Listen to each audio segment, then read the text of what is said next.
At times I feel like, oh man, should I leave the country if things are getting worse like this? Like I said, I believe that America is the new Rome, and Rome fell. So I think we're on a fast track to that. But it can be disheartening and traumatic, and make you feel as if the walls are closing in on you. Where are you going to go? So, as far as the prices going up and everything else is happening around you, as well as being a black person dealing with all that stuff at the same time, it's like, man, it gets overwhelming. It is. And scary.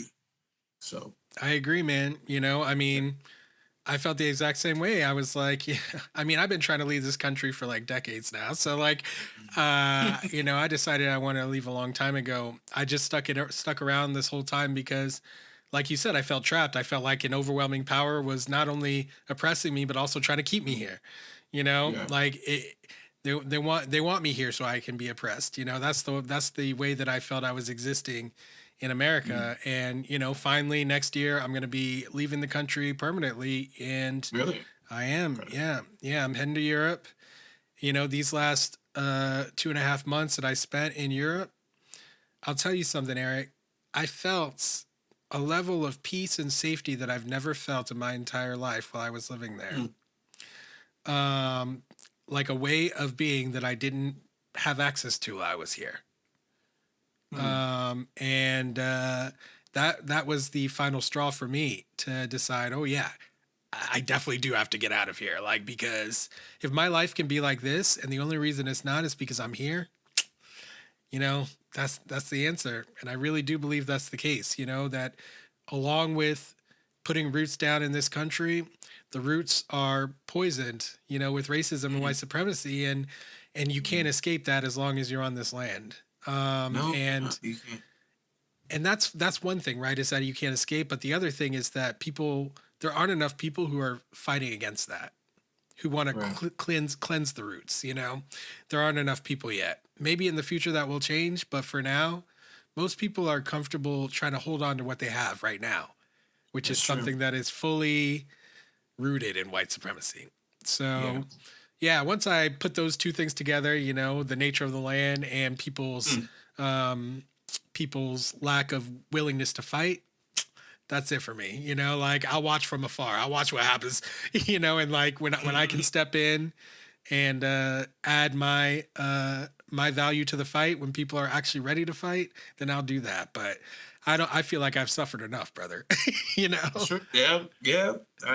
I get it, man. Because I don't know if you felt this, but I personally have felt that getting up in the morning and having to worry about microaggressions or somebody confusing what you're saying, or you getting pulled over by a cop and you worry that I get that heart rate when I see a cop behind me. Even though my car is straight, my registration's good, all that stuff's good.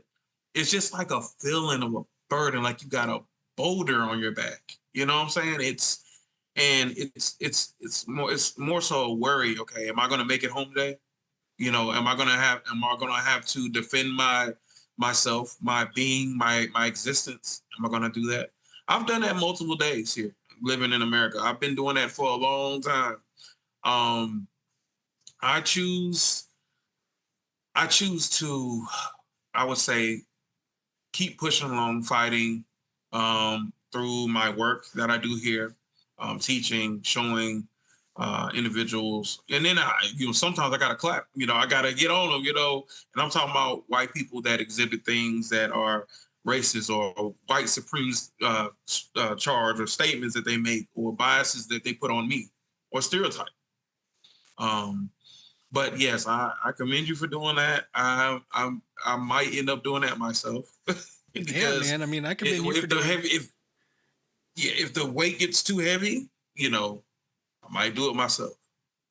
I mean, It's something I thought. you're already educating people, man. You are already out there, right?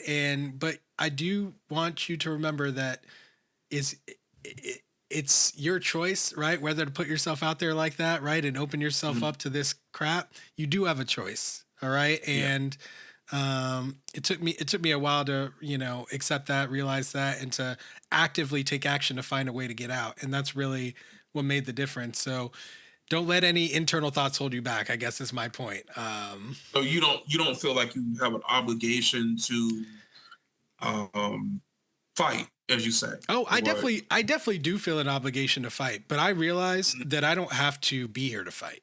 Okay. Yeah. I don't have to be in the thick of the fray. I don't have to be on the front lines in order to make a difference, and in fact, um, I think what helped me realize that is all those years I did spend teaching racialized Black students in the public schools, and just actually watching all of my work being unraveled day after day after day by circumstances outside of my control, external factors, home life, cops taking in my students for truancy,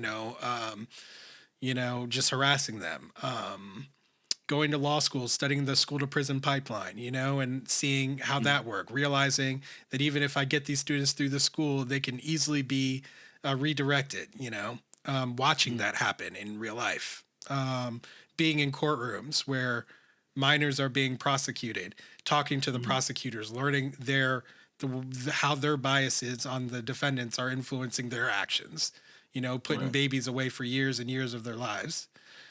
Just various things that made me realize, there may be some people I'm reaching here and helping and getting them to see their own worth and their own value and whatnot.